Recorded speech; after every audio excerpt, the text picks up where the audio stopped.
Welcome one, welcome all to episode 238 of the Xbox Expansion Pass, recorded on Saturday, August 10th, 2024. I'm your host, Luke Lohr, the Insipid Ghost, joined by my co-host, the intrepid Captain Logan. Today, we're discussing the potential shopping of WB Games IP around the block, whether or not Xbox has any interest in those things, the shadow dropping of new Doom titles, and we have new directions for new studios. As always, we hope you enjoy the show. Logan, we like to start the show by offering words of kindness to those who have made our gaming weeks better. But first, how are you, my friend?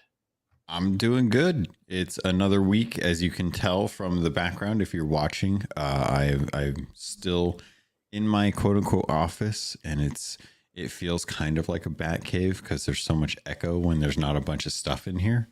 So I'm doing good. Things are going really, really well. And I've been playing a bunch of games lately. So Hey, back in the gaming space. I like that. yeah. I like that, man. That's awesome, dude. How about That's you? awesome. How's your week been? It's been great. It was the last week before we go back to school for work days and yeah. such. And so it's always this weird time of like, am I doing something? Should I not be doing something? I picked up an injury at soccer that really did throw me off because my body was messed up. Which Sorry, is very didn't mean to frustrating. laugh. Didn't mean to laugh. No, it's just, I mean, you know how it is, like when you're making progress and you're liking everything, and then like you pick up an injury that like it's just getting older and stuff. That was frustrating. But I'm doing well. I'm enjoying a lot of games, a lot of physical activity and stuff. I'm happy, man. It's good stuff. It's good stuff. Yeah. I like it when you end up working out because you always talk about it. And I'm always thinking like, oh, good. Someone else that's going to the gym on a regular basis, except I haven't been able to go to the gym on a regular basis. Oh, really? Yeah. No, I've been very active all summer. Happy with progress and such. That's why injuries are frustrating, because like I'm happy with progress and then you get set back. But I will say, really and truly, like I'm using an elliptical. We just bought one, and I absolutely love it. Double the calorie burn. Lower impact than running outside. My asthma can handle it, so it's nice. It's a nice thing to feel good, and health is wealth. And so I always push, like, if you're listening to us while you're walking at the gym, running at the gym, doing weights or whatnot, good on you. Be active. Being active is important. Yeah, definitely. Feels a lot better when you get done. It's the day after when you're super, super sore after a workout and you're just like, why do people do this every single day? And you're like, nope, doesn't matter. I got to go back. Exactly. If you're sore, you need to get up and move around. Like, don't sit and do nothing. That'll make it worse. You got to move around, and it equals out. So it goes. Yeah. Let's give a shout out to our chat. We got James Suddy in the house, Ellery Woods Parker the third. I see Nisa Hauer here, X Bacon Gaming. Great episode the other night. Bacon, you guys did awesome. We got some awesome people hanging out with us. Logan, it's been a good week, like we said, but I feel like you might have some words of kindness to spread. I definitely want to shout out. I had an amazing episode with Coppertail Wolf last week. I don't have anyone lined up this week, but I am going to be reaching out to folks. The one thing that I did get to kind of like do is go back onto the seas, and it was nice to have some folks kind of reach out and just kind of hit me up from the community, because I haven't gotten to really engage with all of them all the time. Like sometimes I'll go watch their streams. But some folks reached out and they're like, hey, we got some room on the boat if you want to come sailing, since you're jumping into sailing and stuff like that. And I was like, it feels good when you have like a good community and they check in on you and they're just like, how you doing, brother? You doing good? You want to go sail? You want to do some games? And then like last night, I got to jump in, finally come back to Fortnite with you, Joe some random trophy podcast, horrible human being. We got a dub. It was like we had the last game end up being a victory, and it was just like, oh, feels good. Feels real good. Oh yeah. We've been on fire in Fortnite. I think I picked up 12 wins or something like that in the last 3 days. It's been pretty good. That's crazy, dude. That's a lot of wins.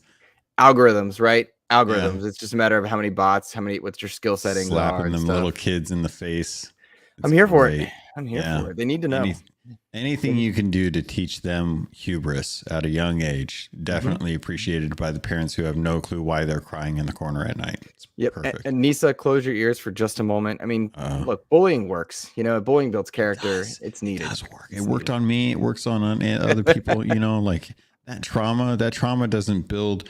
You may not necessarily like gain everything from that trauma, but it definitely makes you funny. Right. Right.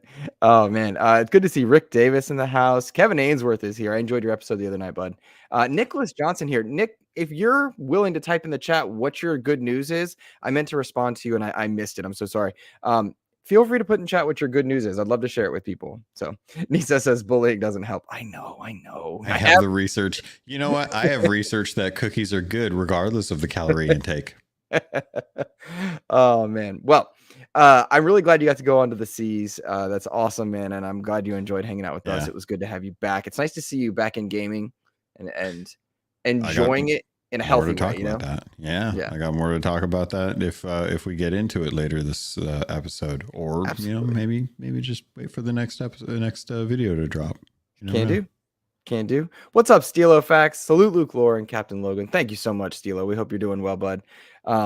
Nisa, that's really cool. Nisa did a paper on bullying research. That's interesting. I'd like to read that, actually. The benefits, pros and cons. Find out.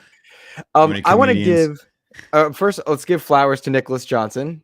He's getting married in 2 months and things are coming along well. I wish I could invite you all because the community is so fantastic. Y'all have been so wonderful and have made every day better. Congratulations, Nick Johnson. Congrats, so man. Cool. Beautiful couple. Beautiful couple. Sent me the picture. The best, definitely. Yeah, very, very cool. Very, very cool. I'd like to pass on some words of kindness to What's Good Games. Andrea Renee, Brittany Bombacher, tangentially Rihanna Manuel Pena, Steimer, and everybody that kind of made What's Good Games over the years. They were a staple and just a huge factor in my podcast listening for years and years. And Andrea Renee remains somebody that I respect to the nth degree. She was willing to come on XEP in the earliest of days when I had maybe 5-10 listeners. She was willing to come on. She didn't worry about clout. She was willing to help me out. Just a wonderful interview. I've met her twice. Both times I was at E3 and just could not be kinder, because like sometimes when you meet people at those conventions, like, it was at lunch, we were exhausted and still willing to say hello and be polite and be kind. Rihanna Manuel continues to be one of the most positive and amazing human beings that I interact with on socials, and meeting her was awesome. And so in general, just they're closing their doors. They're moving on to other things. And I would imagine that has to do with family needs and necessities and time. But I just really appreciate the work they did in this space, because they actually have a lot to do with this show, but it's one of those things where they don't know it, and so I just really appreciate them. So it's funny how other outlets, what they do, it tends to kind of like seep into the rest of other content creators, like just purview, and then just kind of like influence them and stuff. It's a shame, It feels like, I don't know. It's so wild to me that gaming is doing better than ever as like a medium, or like a platform for content, but weird, like the staples of what we are used to, like review sites, magazines, studios, consoles, all of those seem to be slowly dying away. And it's a paradigm shift that scares me, because obviously as like one of the quote unquote olds now, the things I'm familiar with are going away, and it's leaking, or it's kind of moving into a new version of whatever gaming is going to be over the next like 40 years. And I just don't know if that's going to be my back. Like, I genuinely, like, not to detract from it, but just a small anecdote.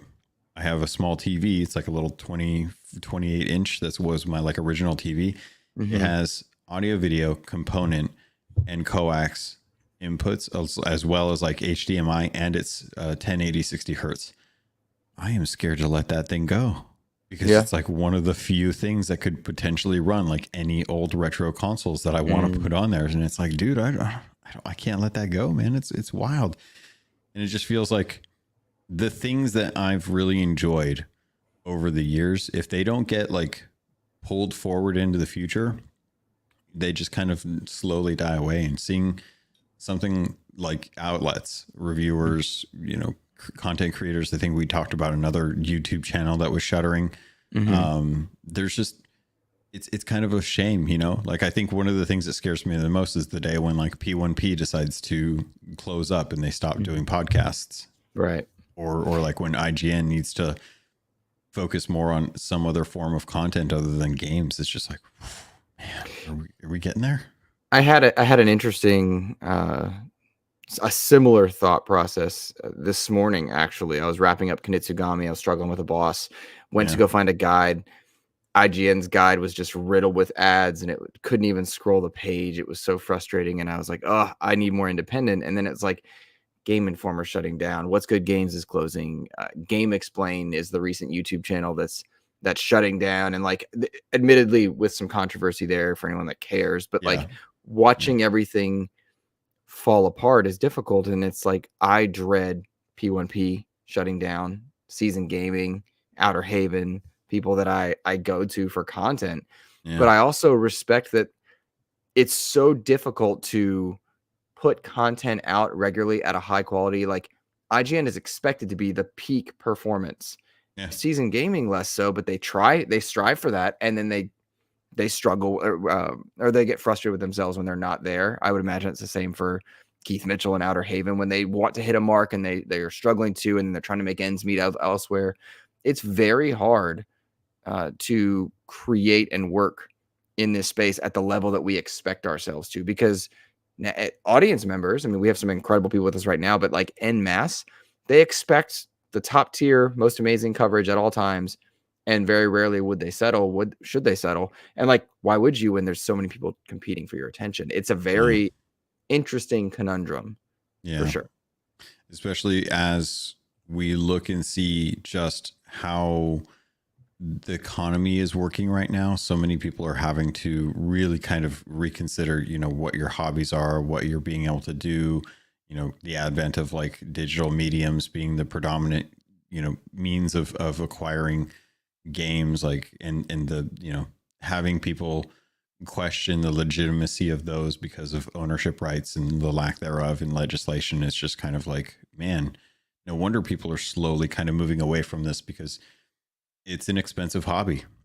And if you don't, if you can't make it, if you're not like Ains over at Season Gaming and just killing your sleep schedule so that you cracking the whip. Yeah.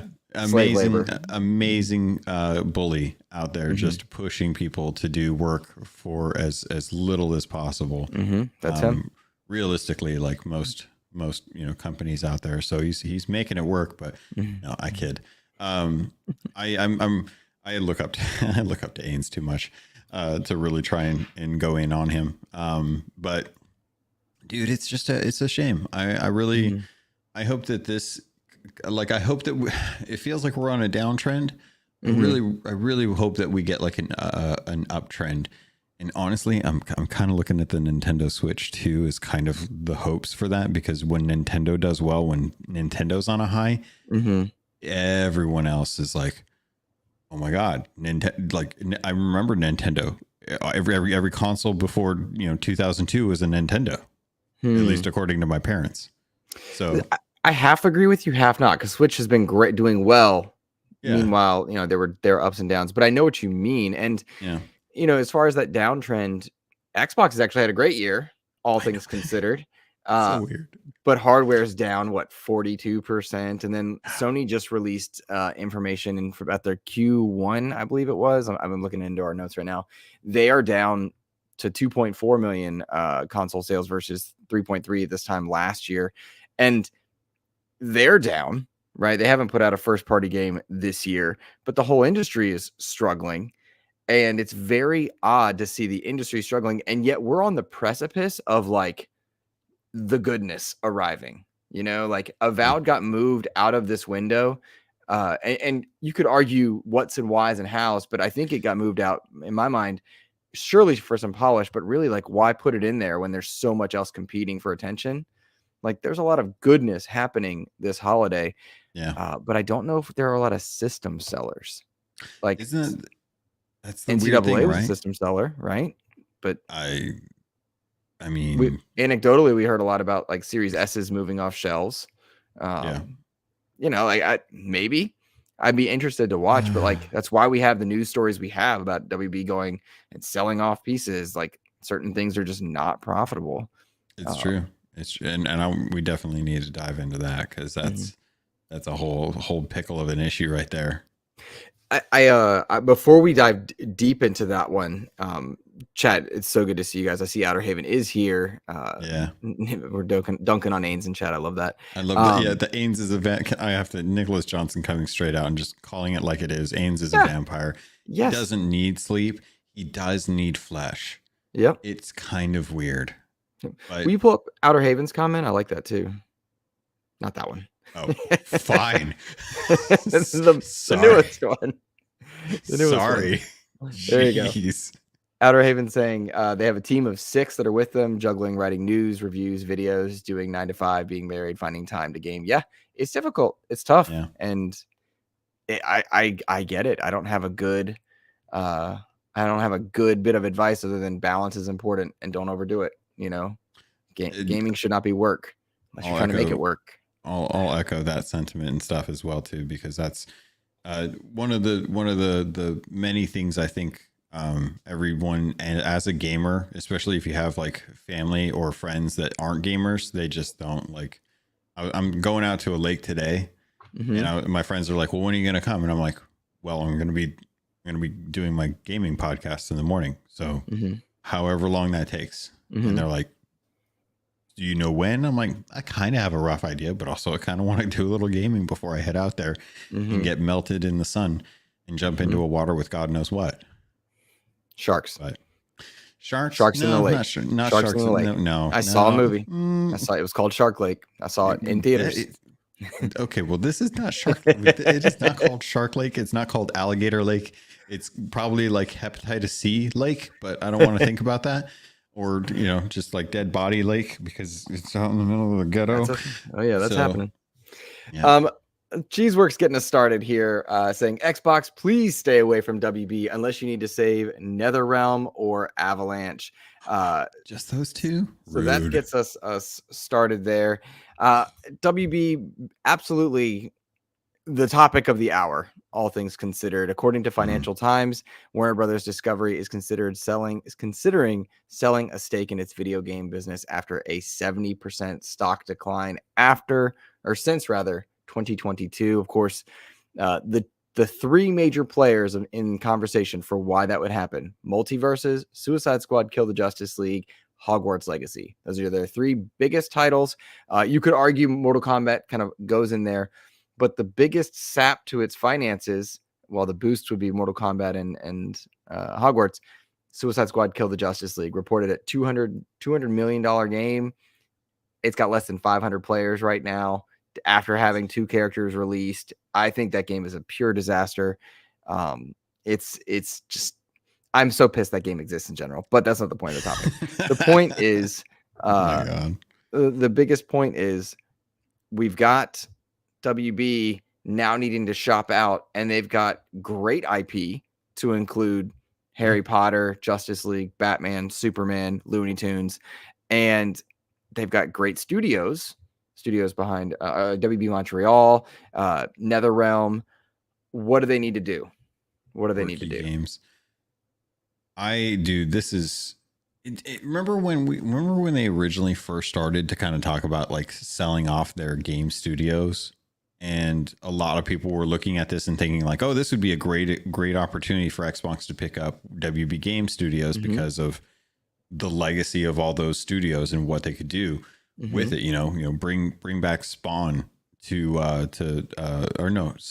thinking Spawn was in Soul Calibur, not Mortal Kombat. He was in Soul Calibur, but no. Spawn was also in Mortal Kombat X, I believe. That's right. Okay, so I'm not I'm. This is the problem with this.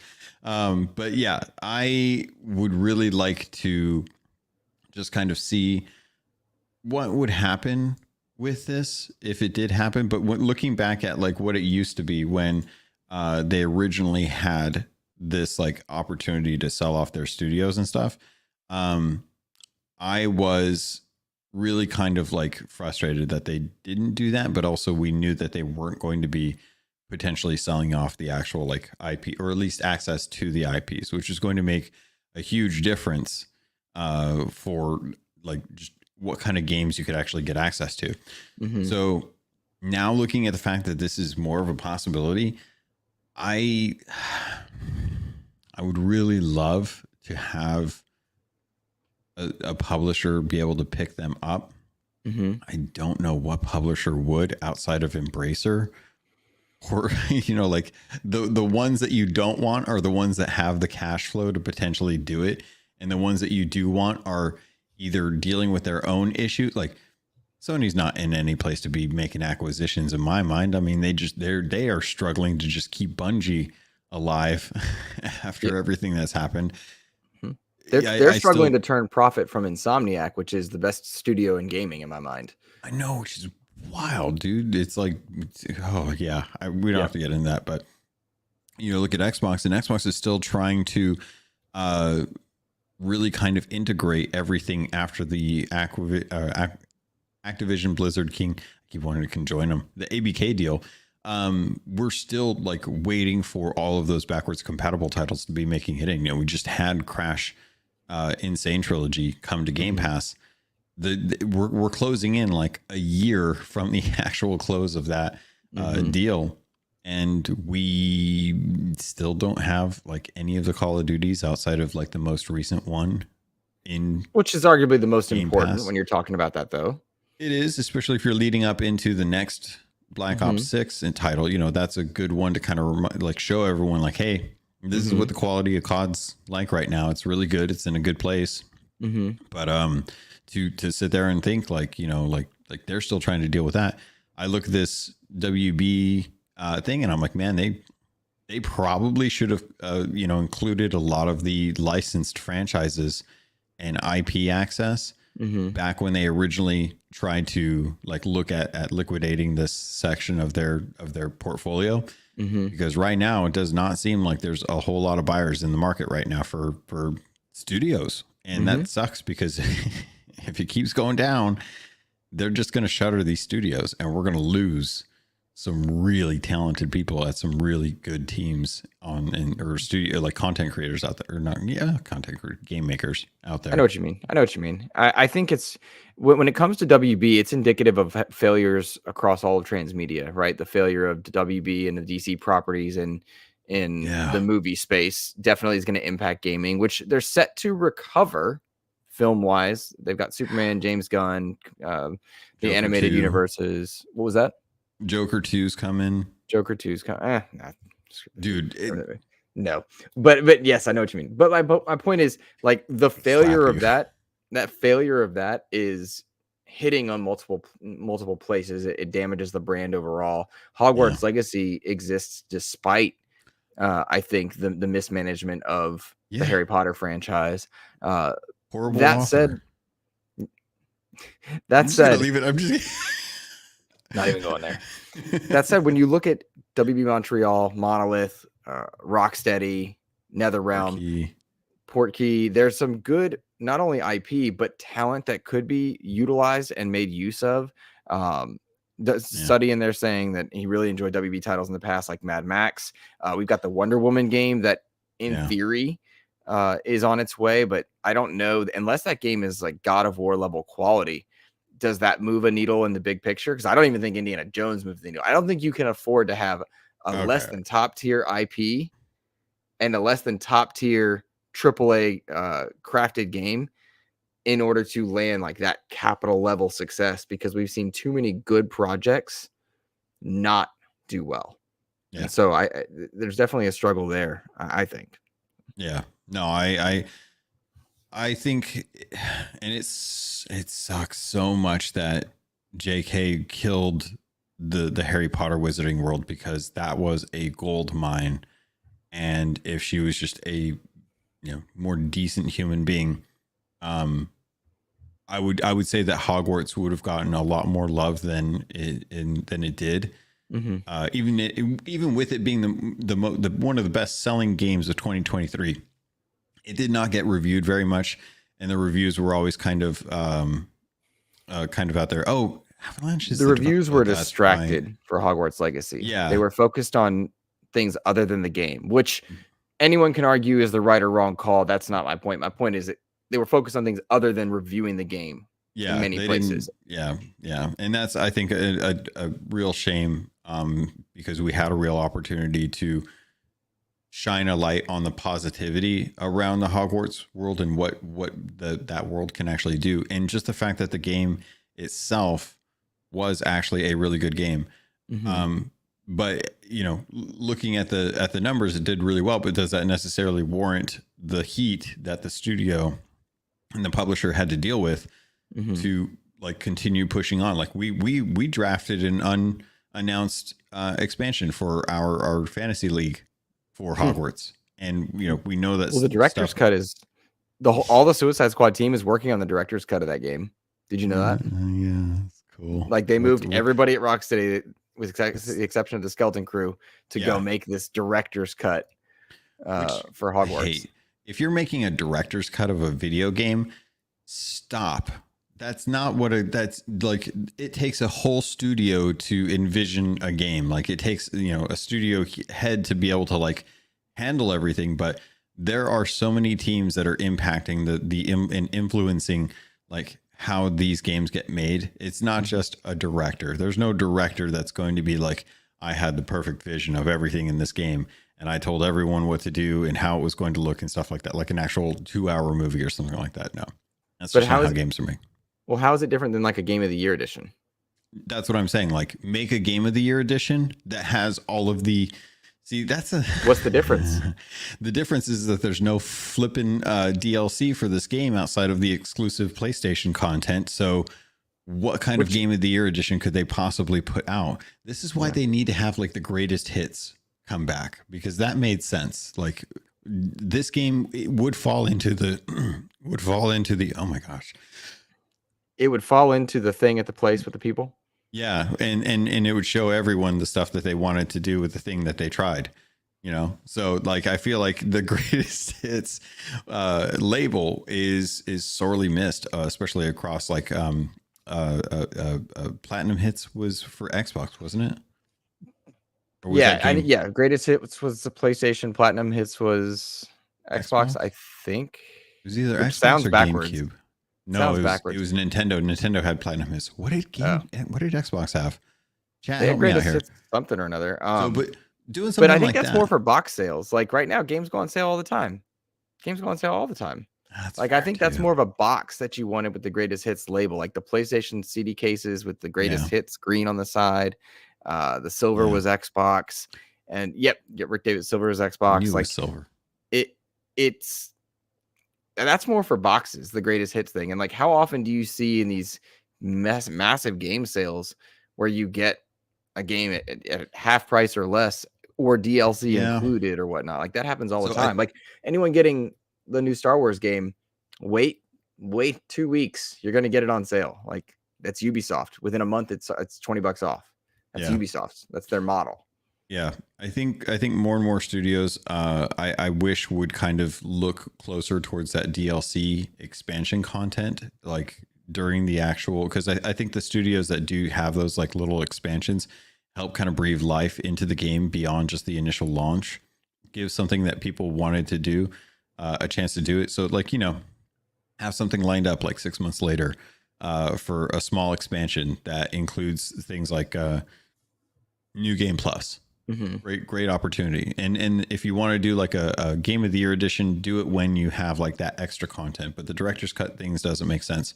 So when I look at things like Harry Potter or Batman or Mortal Kombat, things like this, it's just like it kind of goes back to the mismanagement. Like Suicide Squad Kill the Justice League was a really weird experience, and we all called it when we saw it. They kept pushing forward with it because it was the only thing that they had, because they didn't want to bank on Hogwarts. And they laid out this whole year's worth of content plan for it. And they didn't think, like they just kept pushing through with the really weird idea that they had, and the dedication to traversal as like their core functional gameplay for flipping Suicide Squad. And it didn't feel, the proof is in the pudding. People didn't like it. People didn't want to play it. They would much rather have another Batman Arkham game. It's so funny. We hear so often like, no, try new things. I'm not saying that. I want more Arkham. I want the next Halo to be more Halo. I want that. And like, there's a risk reward element to it. Yeah. And that's just it. Yo, shout out to Abdel1114. No, sorry, Hey. 114. We appreciate you. He says, glad I found this show. I miss Xbox Chatter Days. He's been a member for a month. Yeah, shout out to Miles Dampierre as well. But thank you for being a channel member, man. You really do help in so many ways, and we really appreciate you, dude. Thank you. Yeah. Thank you. Do you think? Oh, I got a question for you if you're curious. I have a question for you. Oh, go ahead. Rock, paper, scissors, shoot. Okay, you go first.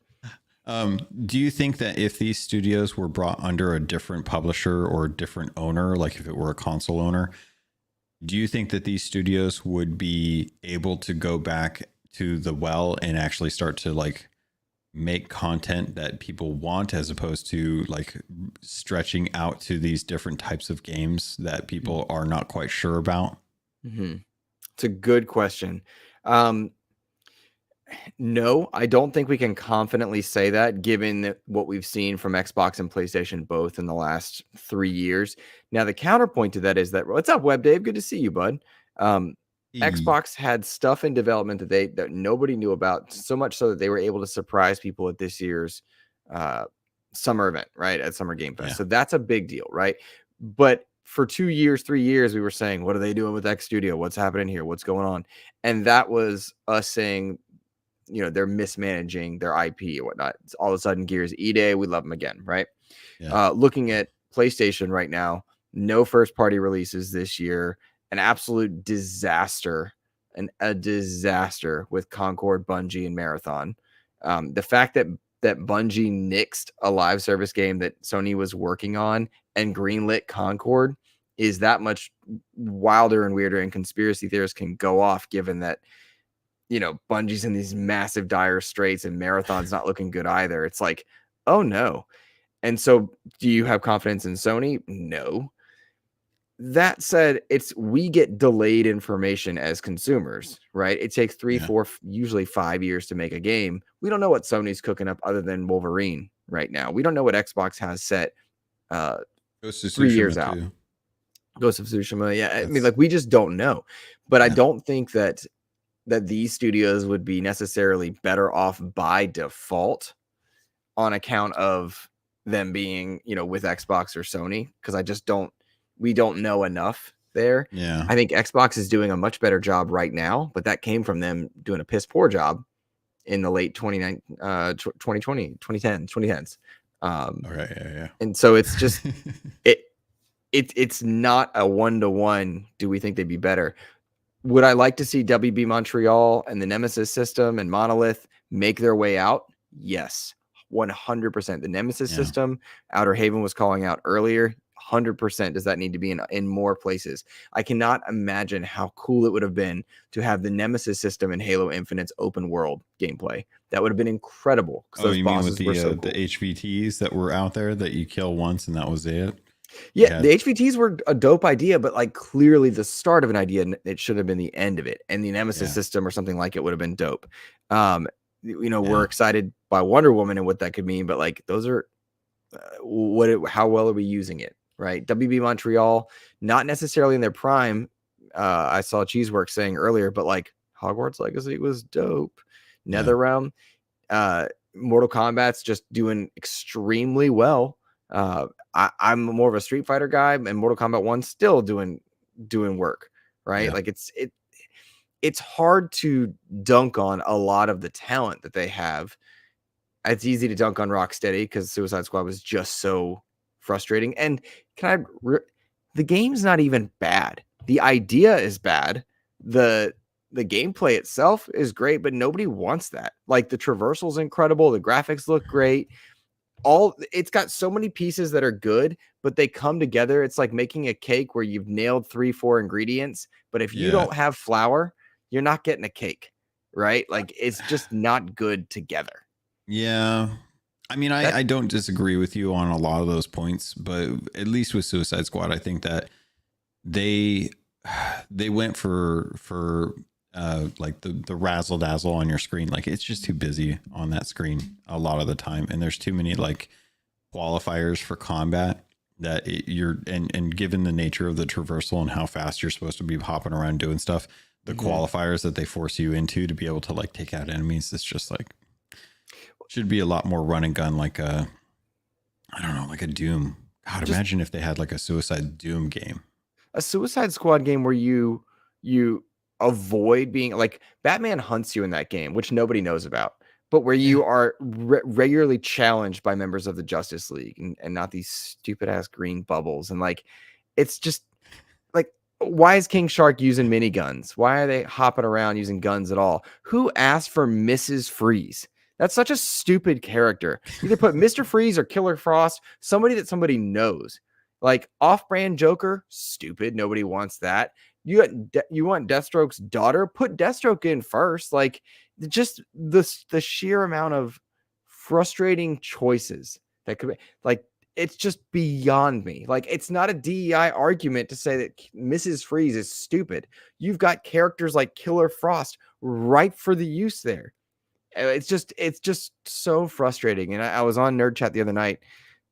Like the studio that took the attention, what's the DEI studio that everybody was blaming?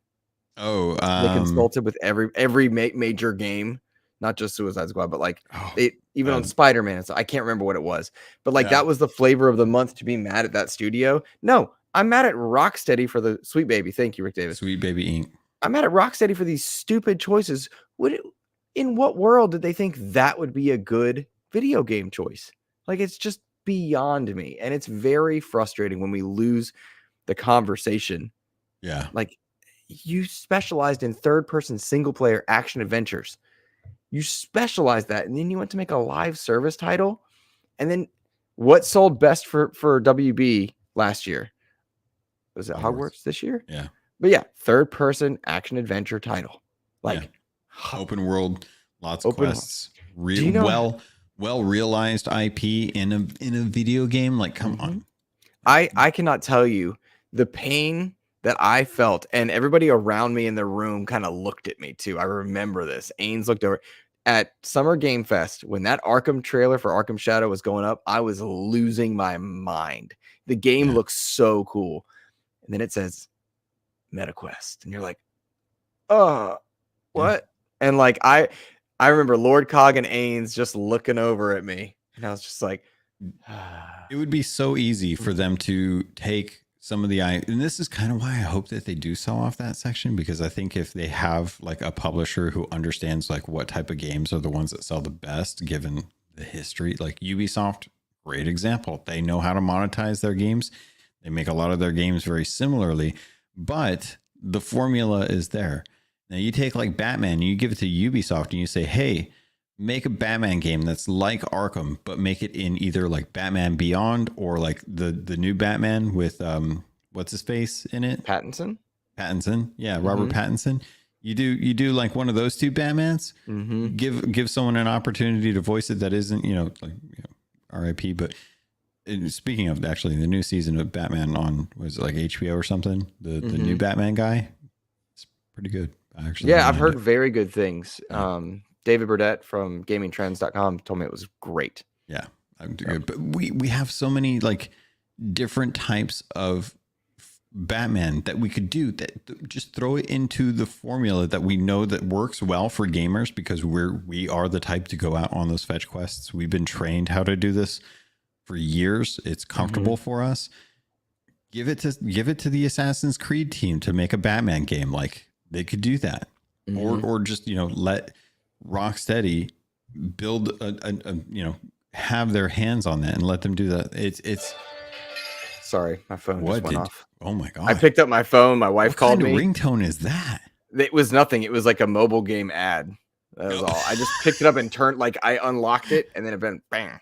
Sorry, I didn't realize we were doing ads in the show nowadays. We weren't. My wife called me, and then the text says, "Sorry, I forgot you were recording." Well, now you get to have that chat with her. Open up those lines of communication and be like, yeah, looking forward to that. All right. You need to stop talking to me. So I see a couple good comments in chat. Yeah, Outer Haven was in the room also. The room died when that Arkham Shadow was like exclusive MetaQuest. And the trailer and game looked great. But like, oh man. Yep, I see that my boy Jose got his gift. We were talking about Darksiders the other night on the Nerd Chat.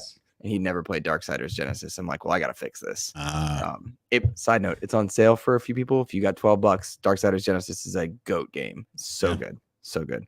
I never got into the Darksiders games, but I know they're good based on you, mhm. and that's one of those like, okay, if I get time and have a special lady friend jump in for some more co-op games and stuff with me later. It's perfect. My special probably lady do that. friend Joseph Moran and I, we went through and did all of Genesis together. I think I 1K'd it. He platted it. He might have 1K'd it. I'm not sure. And then Darksiders 1 and 3 are super playable. You can go back and play them right now. Darksiders 2, it feels aged because of the way it does inventory. It doesn't age as well, but like those are great games, and they're on sale right now. There's like a big THQ sale. Yeah, that's usually a good time to do it. God, Yeah. I can't believe you just referred to Joe as your special lady. he says, "Whoa, whoa, whoa!" Do you know where I picked that up from? Actually, What? Where? Baird in Gears 4 at the very end. I think Marcus is like talking to him, and he's like, "Oh, so you and your girlfriend or something," and just before you get like the big things to run around in and stuff, and he's like, "No, it's special lady friend." And oh wow, I don't remember that. I need to check that out. Okay, it's a throwaway line, but dude, it cracked us up. It was hilarious. So. That's good, man. That's good. Cygnus in chat saying loves Darksiders. I love it. Kevin Ainsworth says Darksiders is on my list to get to. Fantastic. Yet a genuinely great series in the AA space. You know what I mean? Yeah. It's a great series in AA space. Shout out to JLV730. I think new to our channel, says Suicide Squad such a letdown. Just complete off the wall characters, get better, quick, rock steady. I feel like they did a lot of things right. Yeah, the talent's still there. I mean, Sefton Hill and the other Joseph, I forget what his name was. They really did leave them at Staten. Thanks. No, not Staten. Not Staten. Not Staten. No. Don't do that. They really did torch Rocksteady's legacy with the Suicide Squad, but the talent's there. And so to get back to the bigger point at hand, would or should Xbox go ahead and acquire a studio out of this or license an IP?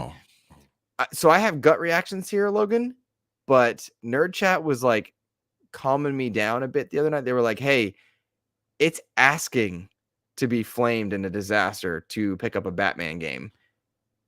Which but like do it anyway. We've been talking about how they need more like superhero type games. How they need more of those like type of games.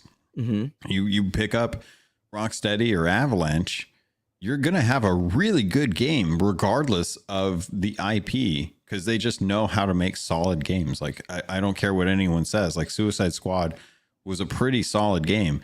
I don't agree with the choices they made design wise for what they wanted to do it, but the game was pretty good, like as far as quality goes. Like the gunplay, the traversal, the atmosphere and stuff. Like they understood the assignment. It's just not what anyone wanted, and they just didn't know how to like you could tell where they thought about a lot. Like these are the systems that you need to build in if you're gonna have a game where it's a looter shooter and you're literally like just grinding for gear. The content that was in there was good. There just wasn't enough content to supply that end game, and nobody wanted the whole like traversal mechanics with the Suicide Squad, and then no one wanted the Suicide Squad. They would have much rather have had the actual Justice League. So there were so many things already like set against it. But if you look at it from a game design perspective, they actually did really, really well with it in those issues. And that's unfortunately just one of the problems when you do not understand what people are going for, and you release your stuff so late that everyone's just like, nope, I'm gonna write this off. And if you don't believe me, look at Skull and Bones. That game's been in development hell for so long. They kept trying to like actually turn it into something that other people were going to enjoy, and they kind of got there, but there's still so much of the essence of what people didn't want from that they were just like, they wash their hands of it. And that's it doesn't matter how good like Halo Infinite's in the best place it's ever been, but the narrative was written in year one, and Skull and Bones is in a much better place than where it was. But I'm not going back. I have no interest in going back. They soured the milk and you can't get that back. You just can't. Sometimes you can. It's really hard, and it takes a lot of backing from like big people in the community to be like, no, this is a good game. Like No Man's Sky, Sea of Thieves, those are games where they released free updates for like a long time. And Cyberpunk 2077 as well too. Horrible launch, but they stuck with it. They kept releasing patches. They kept giving like DLC. They eventually got that game to run. And now that game is the benchmark for graphics card tests. Fair. And it's like, they can, but I think it comes back to what you talked about, where it has to be something that someone wants, and people just don't want the Suicide Squad. Okay, but now loop back. That you made a very good point, but I think you missed the question in there. Is like, what should Xbox pick up or not pick up? Should they pick up anything at all? I do think yes, they need to actually like pick up some of these studios if they can, just to save the studios. Like because I mean, Activision, Bethesda, those studios, those publishers and stuff, they were dying on the vine. They were like really close to just like not existing anymore. Xbox came in, brought them in. Yes, it hasn't been 100% run for all their stuff, but I'm hoping with time, you know, some of those studios may come and go, but we may start to find like some of those studios that end up being like the next Obsidian or the next Playground Games or the next Rare. Like they have to try and keep some of these studios alive, see what's not going to work. So if we want some of these games that we love, like the Arkham style games, someone has to keep those studios and people fed.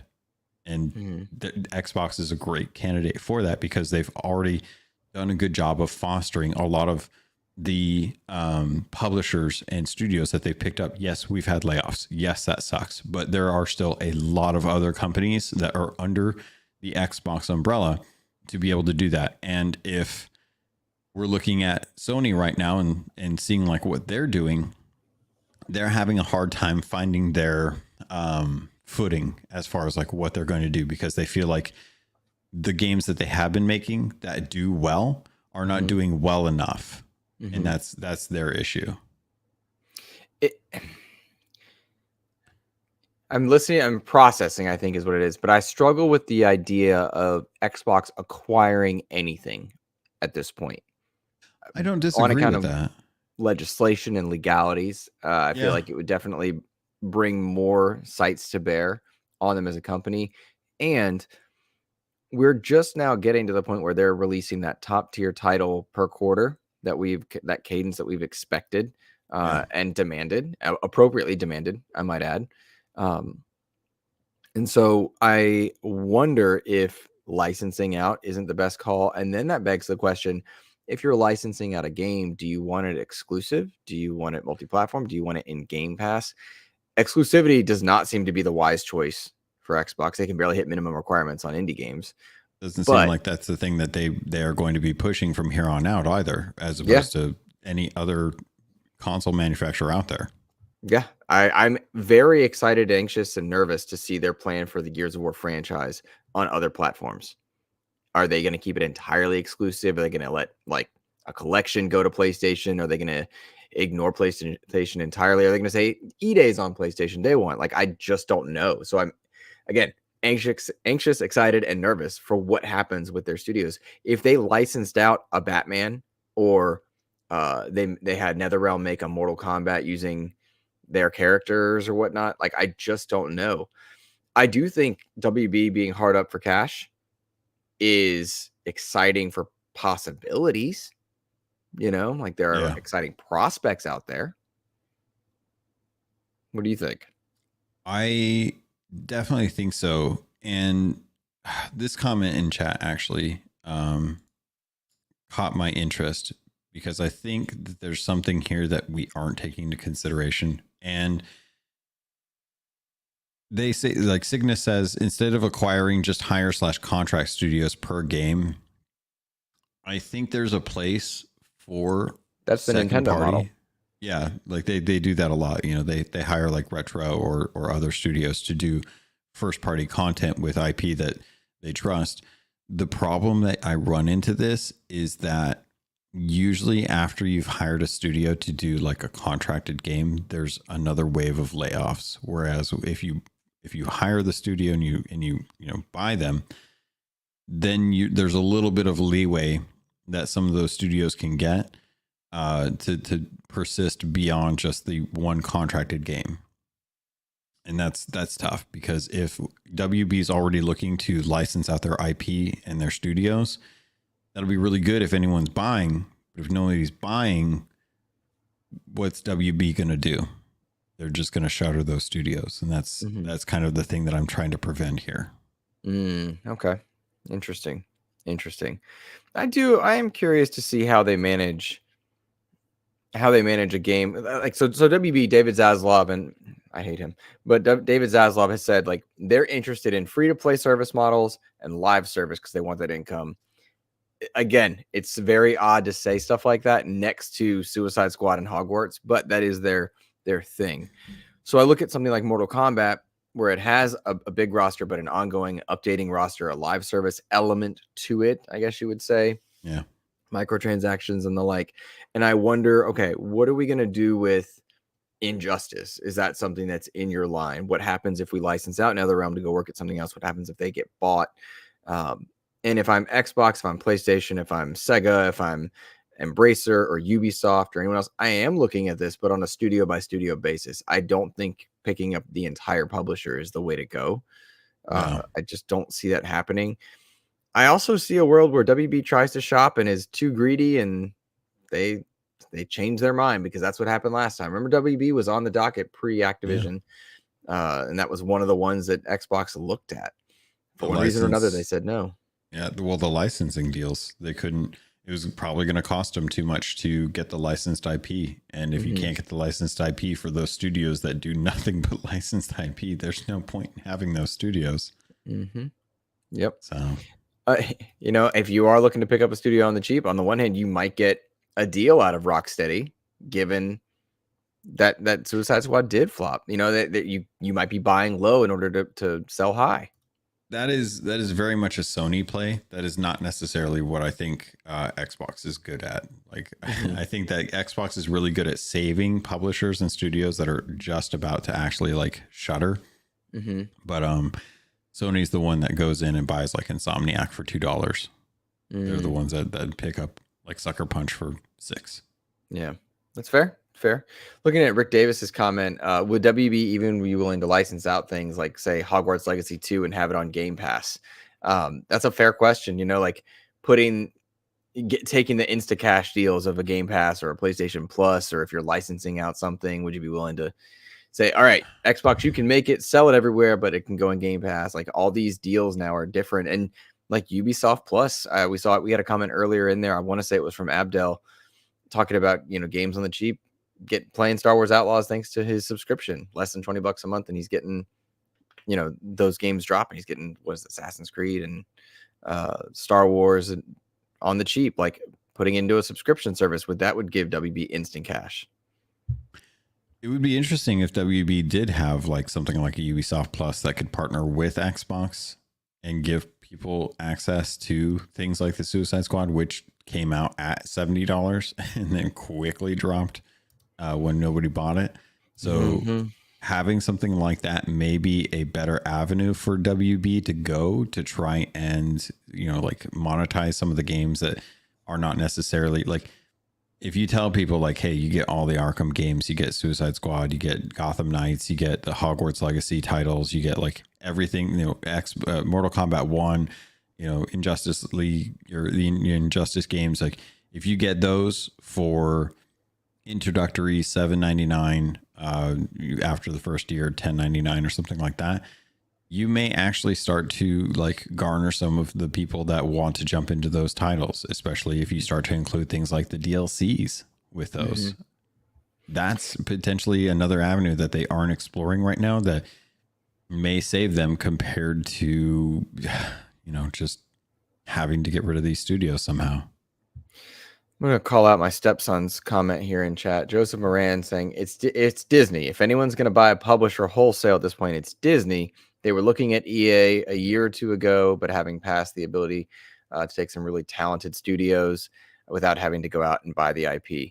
That's a good point. We've seen Disney look to acquire big franchises, Star Wars, Marvel, as well as kind of,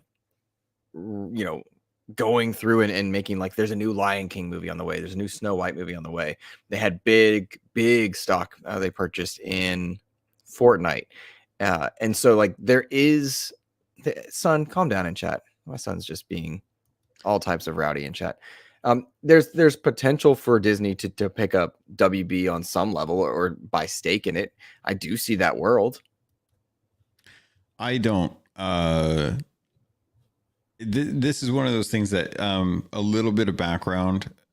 When Pirates of the Caribbean for Sea of Thieves was getting built, and Rare was looking to include the whole, like, Jack Sparrow storyline that they wanted to do. Mm-hmm. They went to Disney about, like, how hard would it be to get that IP to be able to use it for Sea of Thieves. And they asked him, like, the creative director and the executive producer asked Disney over there, and they were like, how come you guys haven't made a Pirates of the Caribbean game if you're willing to actually, like, go and let us use the IP? And they're like, you guys are already making the best pirate game out there, so why would we try to compete with that? Same thing happened with a lot of the other IP that we've seen recently come from Disney for other studios. Right now, they aren't necessarily looking to build in-house studios. I think that Lucasfilms or Lucas Games and Disney games and stuff like that have kind of shown them, like, it's a lot to manage.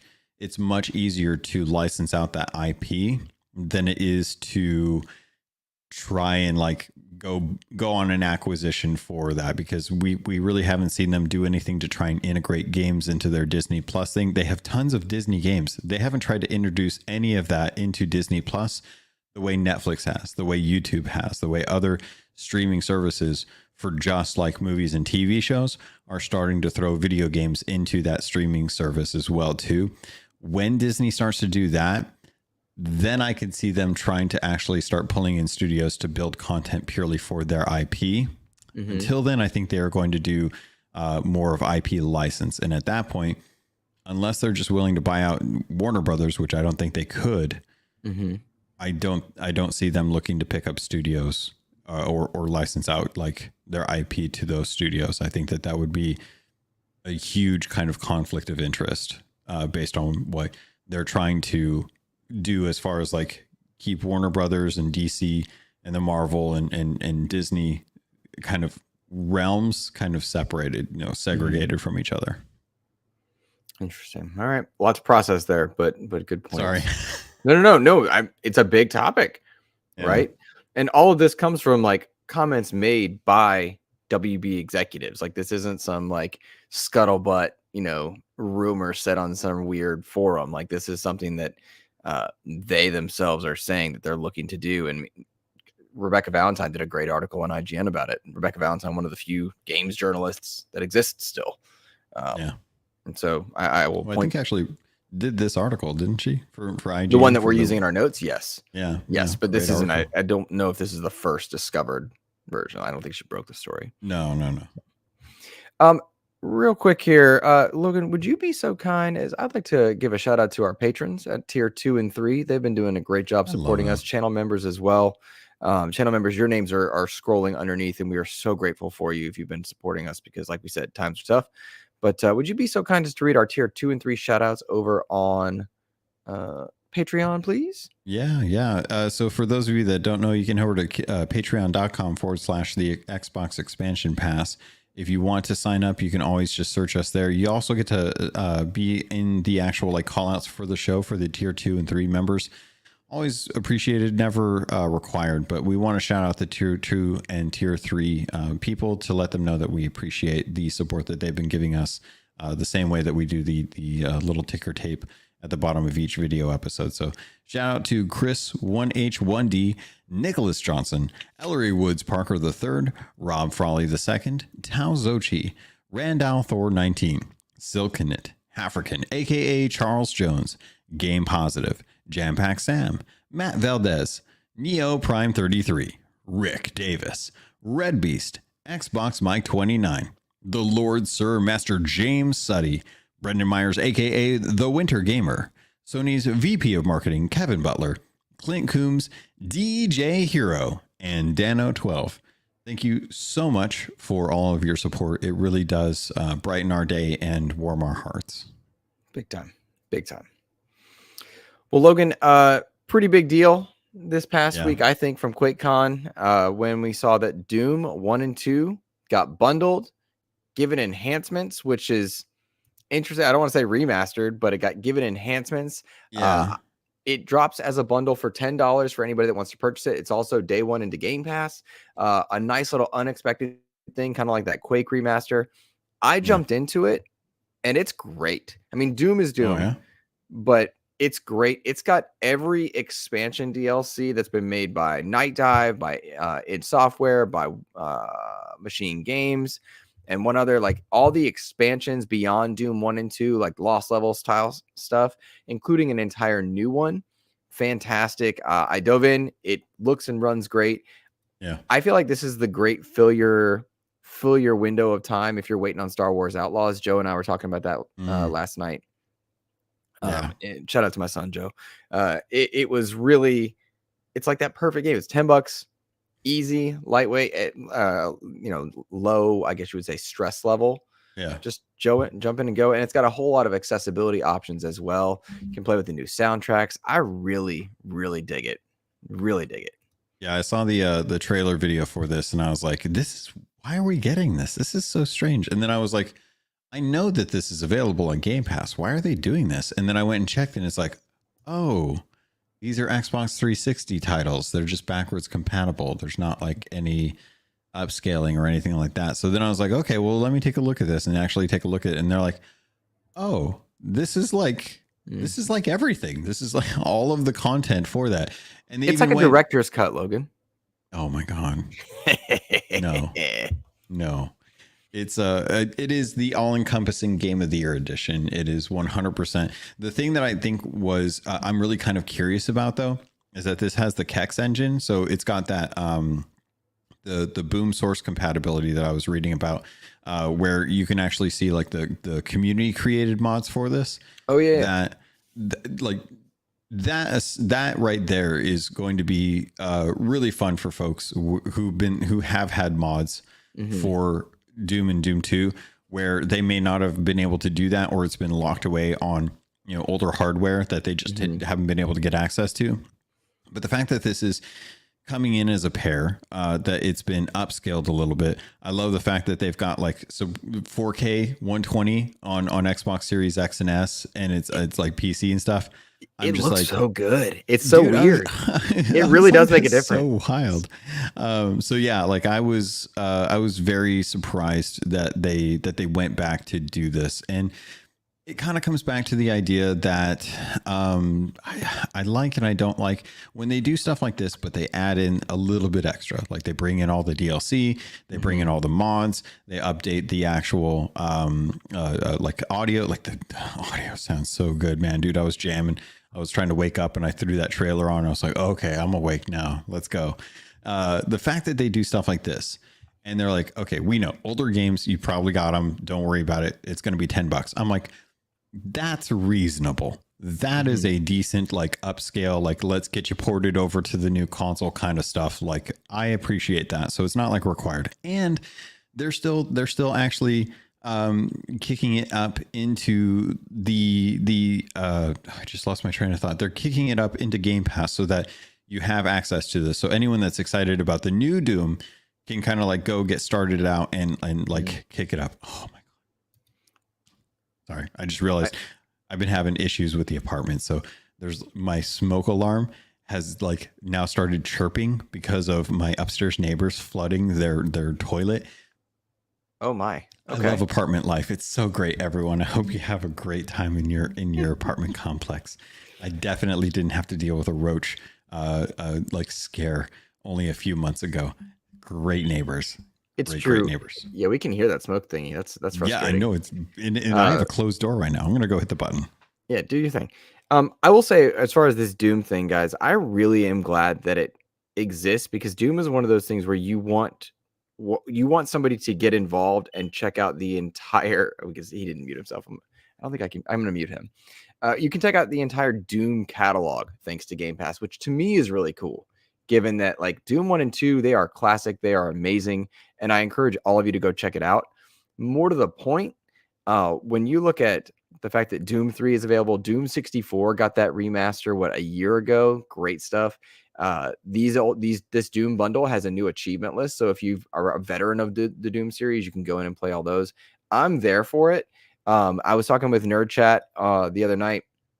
It was Jose talking about like the Doom Guy book, which is really, really cool. I love Doom as a franchise, and I'm excited to see Dark Ages come out. So the idea that we can dip our toe back in, explore the history, that's the best thing about Game Pass to me. That it is the aspect that you can go in and examine an entire franchise start to finish. That's the coolest part for me. Logan, I muted you. So if you're talking, I muted you because we could hear the chirping while you were doing that. That's so funny. I didn't even notice it. No, you're good. Yeah, the chirping. I fucking hate the chirping. People, and the worst part is that it's a lithium battery that's always connected. So I can't even like rip the thing off. I'm just like, I've got a support ticket in for it. I hope the tech people come out and fix it later. Yes, I do Dark Ages. I would love it if Phil Spencer could figure out a way to get that shield made and have the shield as like the pre-order bonus. Oh, jeez. The collector's edition. Like, tell me, like that thing would be like sick next to a freaking Lancer on the wall. It would be cool. Please give me that Rygar shield. I want it. It's cool that they dropped this into Game Pass, and Game Pass, you and I were talking prior to the show, has been on all cylinders. I just wrapped up Kunitsugami this morning. They announced they hit 500,000 players. Hey, Soil Tech, good to see you. But like Game Pass has just been there, and then to drop this in the same week that you get Creatures of Ava and the Insane trilogy, Mafia dropped into Game Pass, and then we got news about Black Ops 6, which will be in Game Pass. Like, it is crushing it Game Pass wise. I think we talked about prior to us going live. The cost rising is frustrating, and I get it. Like that $20 is pushing it for any subscription service. Yeah. But the value to dollar for people that play lots of games is just there. It's just there. I haven't gotten my review finished because I lost a little progress for Creatures of Ava. So I need to talk about some of the technical issues that are going on with that. But dude, I gotta say, like, for anyone that's kind of waiting for Star Wars and you've already been to Doom Land, Doom World, you've already had that fun. And you're not really like looking to jump into like Mafia or Crash because they're kind of older content. Creatures of Ava is a very interesting game because it feeds a lot of the things that I like about other open world games on a very chill level. And I think that if folks want to have something they can do, kind of, if you're watching a show or you're listening to a podcast and you just want to engage with something that's kind of like new and different, has some puzzles, has some like Pokemon, capture things, has some like Breath of the Wild aspects to it. Give Creatures of Ava a chance. I think that this is kind of what I think a lot of us were wondering was going to end up being Everwild. We still don't know what Everwild is, but if you guys get a chance, I'm going to be finishing up my review this weekend so that it'll go live once I can actually like roll credits on that. But yeah, it's an interesting thing. Kevin Ainsworth did a review also for Save Game Media, so check that out, guys. One of our good friends of the show. Yeah, I'm liking it. It's fun. It's definitely fun. I think the technical issues are the biggest hiccup for me right now. Well, there's a couple of issues I'll talk about in the review. To have beaten Kunitsugami, Flintlock, Still Wakes the Deep, Lords of the Fallen, know I'm going to go into Creatures of Ava, know that I could play the Insane trilogy. It's just like, it's just such a good, diverse quality stuff. Yeah. It's summertime, dude. We're supposed to be like, there's nothing to do. Why do I have to go outside? Instead, it's like, there's too much to do. I am not going to get any and all of this done before Star Wars comes out. I don't know what to do. Yep. Quick aside. The U.S. women's national team just won gold in soccer. That's a big deal. We're back. We're back, baby. We didn't Let's win the see. breakdancing thing. That's all that matters to me. Oh my gosh, dude. I've never seen an event that said, Luke Lohr, you can compete in the Olympics, like the breakdancer that we saw from Australia. Oh man. How is it that we have breakdancing as an Olympic sport, but we don't have like video game players sitting there like playing Street Fighter 2 Turbo? Esports got added to the Esports Olympics is a thing. Is it? They 'Cause I greenlit don't see that people like a memeing it. month ago. Yeah, A month ago. Cool. Fun. I don't know how I feel about it. Like I know Feels that it weird. takes. I have so many I have a lot of conflicting feelings. Put them in a room with a lot of candles. That's all I'm saying. Oh boy. Black Ops 6 got a really good preview this week for its zombie mode. A lot of people are very excited about round-based zombies. I was one of the people that was partial to the open world, but then I found that when I had the opportunity to do open world stuff, I ended up in Warzone. So maybe that's why round-based zombies is such a big deal. But I do dig that people are so into it. The reviews are off the charts. People are stoked for Black Ops 6 Zombies. Yo, shout out to Edward. He's our latest new patron. Good to see you, buddy. Hey, welcome. Esports to Olympics is whack. I agree. It's weird. Like I don't know how I feel about it. Bro, but okay, so caveat, it is whack. It is weird. It is also really exciting that as someone who grew up in 1982, back in the 1900s, to see games as an Olympic sport. Dude, we like never in my biggest dream. And like it's on par with like me seeing Super Mario Brothers as a movie that everyone loves, that there's a theme park for it that's in the United States and not like in China or something. Like games have just become so prolific now, even with as much stuff like shutting down and like, you know, companies like having to deal with layoffs and stuff like it's nuts to kind of see like where we're at in the industry, but to see how many people are playing games these days is so cool. It's so awesome to see that. Like, I love hearing people talk about Nintendo and hearing like the Mario song in little jingles on the radio, like terrestrial radio has like Nintendo references in there. And I'm just like, dude, this is so cool. I never thought this would be the thing. And then my generation got into power and we're going to take over. Luke, you were saying? Oh, I was just watching the rise and fall of Logan. There's no fall. There's no fall, baby. There's no fall. There's always rising. Always rising. There we go. Let's see. I wanted to touch on one more thing. Oh, just kind of a sad note. Meta. We talked about MetaQuest earlier in the episode. Meta shutting down Ready at Dawn, and I know that's not strictly an Xbox adjacent thing, but I did appreciate a lot of what Ready at Dawn did. Order 1886, for all its controversy in the gaming space, like it was an interesting game that did push hardware pretty well, and they made the God of War Ghost of Sparta game on PSP, which amazing.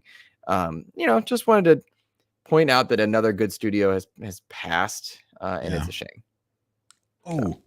I got on a rant and I forgot to bring this up, but I did want to let you know that I think that we're going to have a lot of fun in zombie mode because a couple of us have just been jumping back into Gears, and one of the best modes in Gears is Horde mode. So we had a good time the other night. I was sad. It sucks that the one night you guys decided to go do Gears is the one night that I'm already committed to doing Sea of Thieves. Really? I'll play Gears whenever. I love Gears. I've so many hours in Gears 5, so I'll play Gears whenever. Update 5 is so freaking good. Oh my god. Oh yeah. 5 is so good. Like you could see where they were trying to get like the feel of everything for 4, but when you play 5, the traversal, the gunplay, the open linear, like stuff, so freaking good. I can't wait for E-Day. Oh, and all you people that didn't buy Gears 5, you're dead to me.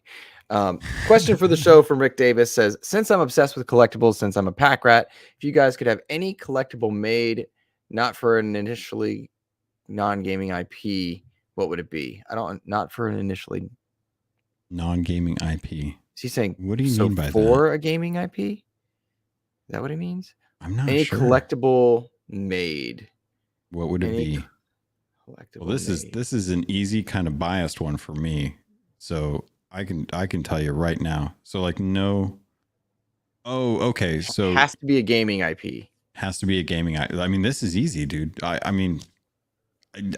had all of my stuff I just had to pack up for getting everything out of my room. It's all in boxes right now, and it breaks my heart. This is the last piece that I don't have a space for. It's the one of the most important pieces that I want because I love having my display cases the way they are. I just don't know where I'm going to put it at this point. I've been liquidating furniture to try and find a place. Dude, Sea of Thieves has been missing like PVC statues, the way Luke is like drooling over the ones on the back wall right now. I've been wanting like a Captain Flameheart or a Ramsey or a Bell, like Sea of Thieves statues for a long time. And or swords, guns. Like there are people on Etsy making replicas of props for Sea of Thieves that do a fantastic job, but to have something like from the studio that is like, good quality and stuff like that, I would love to have something like that. That is an easy one for me. I would hands down love to have better merchandise from Rare than beach towels and tables. That's a good call. I'm struggling because he said no comic or movie stuff, and a lot of my favorite games are based on comics. And I've got a lot of Halo collectibles already, so I was thinking like the one. This is tangent. I don't know if this truly answers the question, but like the one Darksider statue is that I don't have is the first one with War. Like I have Death, I have Stripe, I have Fury. I don't have War. But like that was before. I didn't get into it until after it was already out. So I would love a statue of War. I really want. So one of my favorite games that doesn't get enough love, I think, is Recore. Remember Recore from back in the day? I knew you were going to go there. I really like Recore. I never got the statue for that one. But like not one that could be made. Like I just don't have. Like I don't know. Like I'm not. That's not how my brain works. Because like I would want a Superman S that I could like touch that has the 3D effect on it. So I don't know. I how to get you one of those if that's what you want. I know. Okay. All right. What? In the brain. Oh, I'm don't worry about it. It's like the Snyder S that Christmas is coming. Don't worry about it. All right. I think for you, or for me, actually, I think there's one that's coming up that I think, depending on how it goes, could be a great opportunity for like a collector statue, and that's Perfect Dark. That has a history. It has a lot of love from Rare as a studio. We're going to be seeing it from, arguably like a good but also untested studio right now. Crystal Dynamics, we know, can make some really fun combat, and the trailer that we got at the showcase showed a lot of promise. It's going to remain to be seen, like if that's going to work out. But I mean, Perfect Dark is right there. It would be very interesting to see if they could do something with Joanna. Arguably too, like we also have now the Activision Blizzard content, and I'm constantly getting emails about deals on Blizzard merch, and they have tons and tons of stuff. So there's like a whole plethora of like merchandise that Blizzard does and does well. Like they're ask Ains. He has very expensive statues or a lot of different Blizzard IP. That is something that I think that if I were going to have anyone making stuff for Xbox, I would look to Blizzard and the merch or the not merchandisers. I don't know. People that make the stuff, whatever they're called. Yeah, I got you. Yeah, that would be a thing. Last thing here. Are you going to go see Borderlands? Just asking. There's no thesis here. I just am curious. Do I want to burn money for no actual gain? Well, I'm okay with alcohol, so maybe. Yeah. Like maybe if I grab like a couple shots before I go in. Yeah. I've seen Deadpool twice. I think I'd rather see it a third time instead. It's like, Oh my God. Wow. I have I remember Randy Pitchford, like there was a clip where he was like trying to interview the cast and none of them wanted to talk to him. And they were all just like, God, go away, guy. And like, you could just tell it wasn't a bit. They just didn't like him. Randy Pitchford may not have been the best choice to be like trying to interview the cast members. Like we need to keep that dude like locked in a little box and be like, okay, no more flash drives for you, sir. Yeah. Do not let him go to a medieval times. But the big thing is it was just like, it sucks because when you look at the cast of Borderlands, that is an all-star cast. That's where the Like, money went. yeah, it's wild. But like out does Borderlands, I'm so sorry, everybody. Borderlands has been bad since 2. And I don't mean the gameplay because the gameplay in 3 was great, but the writing, like the jokes don't like it didn't evolve, right? It didn't evolve, and yet it tried to market to those it evolved from. And that's kind of the issue. Borderlands 2 was its peak. I played it on Vita where it was great. No, I'm just kidding. Played it on 360, Vita, PS4, and I think Xbox One. I played Borderlands 2 everywhere. I did Tales from the Borderlands. I beat Borderlands 1.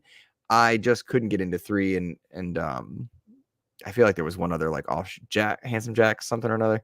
But Everyone liked it kind of maximized. What was the D&D one that they just recently called? What was that one called? Tiny Tina's Wonderlands. You're right. Yeah. Tiny Tina's Wonderlands. Yeah. Okay. But I don't think a one-to-one telling of that story is just going to do it. You think you'd need to do something special. Yeah, no. Rick Davis pre-sequel. It's just, I don't know, man. I just can't imagine that being compelling. But I will tell you, and I'm admittedly on the high from watching Deadpool, like you need some sort of fourth wall character break for Borderlands to work well because it needs to know that it's dumb. Do we? I mean, we haven't seen it, so maybe they do have that's something. True. I'm just presuming it doesn't. Just like I already know that they don't do any witty fourth wall breaking. That's right, fair. Audience. That's fair. Yeah, nobody else has seen it. They don't know. Yeah, well, no, 3 people have, and all of them were just like, I don't know what this is about. I got a kick out of like a running joke is that I love the Snyder DC verse, which is really only 3 movies. But I love those, and everybody dunks on me. But I look at like Borderlands had a 0% Rotten Tomatoes until like its 30th review, and then it got to 9%. And I was like, don't ever come at me about a bad director. Like sometimes they're just bad, but like, come on, 0%. Yikes. Is it the direct? Like, okay, there's a lot that goes into a bad movie, and it doesn't. It's not just one director. Because even if you have a bad director or like 2 bad directors, and I'll take the Super Mario Brother movie, the OG one, the one that I love. Oh, man. I love that. I love that movie. Don't you? No, that movie. Are you kidding me? John Leguizamo is a gem in that. I love the chick. That director never worked again, by the way. Yeah, and that's fine. That's fine. He gave me one beautiful little gem of crazy that I needed in my life to help shape not only my video game but my noir kind of characters, like Logan, person. I can take people dunking on me about Snyder here and there and my love for the DC verse, but I don't think you get to go with like the old Super Mario Brothers. I don't give you shade for this Snyder kit. All right. I don't give you shade. I tried watching it. It's really hard, but I never give you shade about liking it.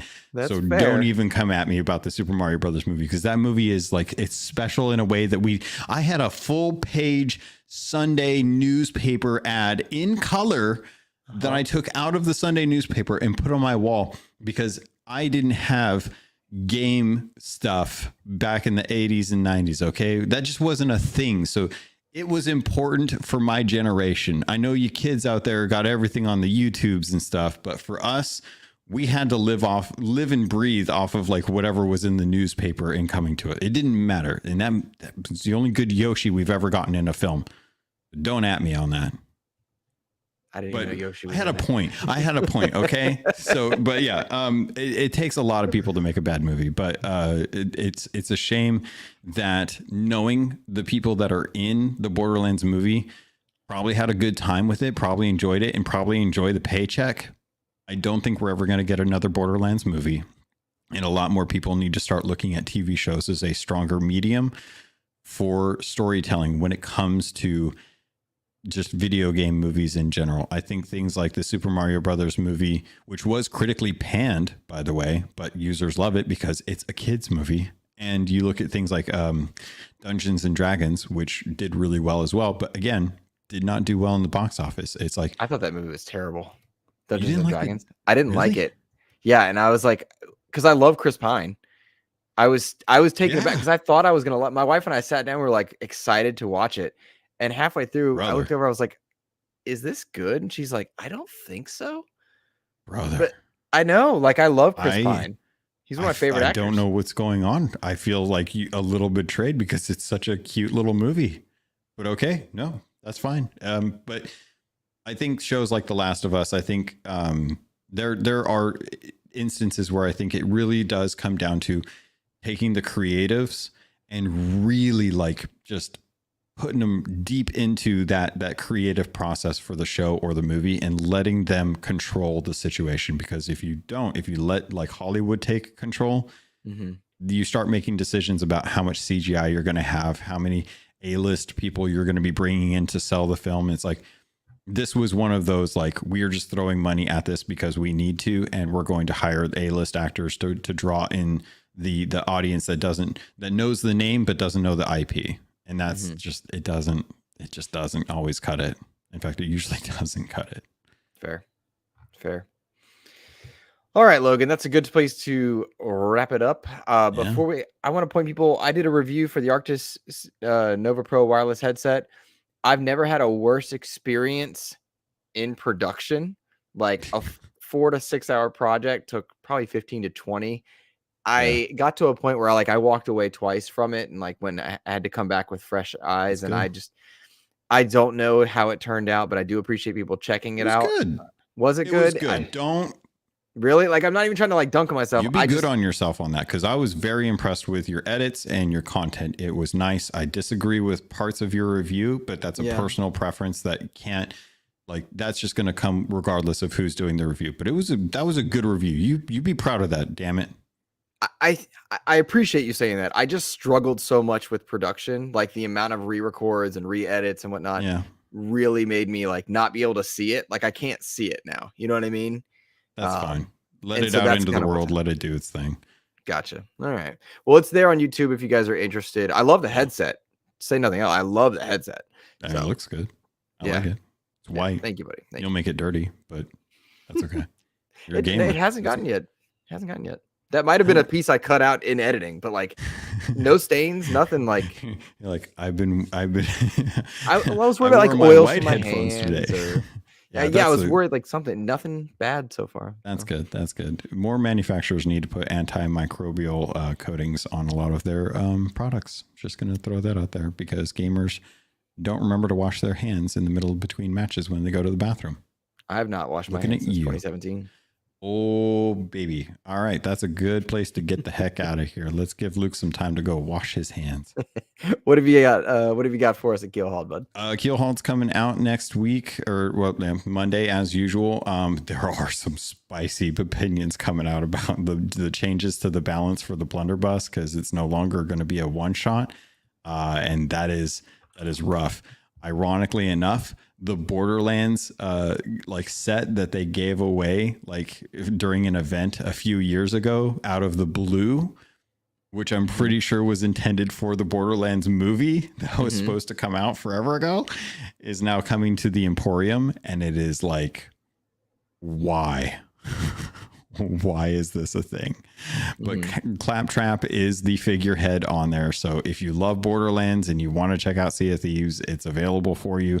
We're going to be talking about that, as well as the latest event and what that's like, and why I think it's going to be something that needs to persist. Beyond that, though, I'm working on the Creatures of Ava review.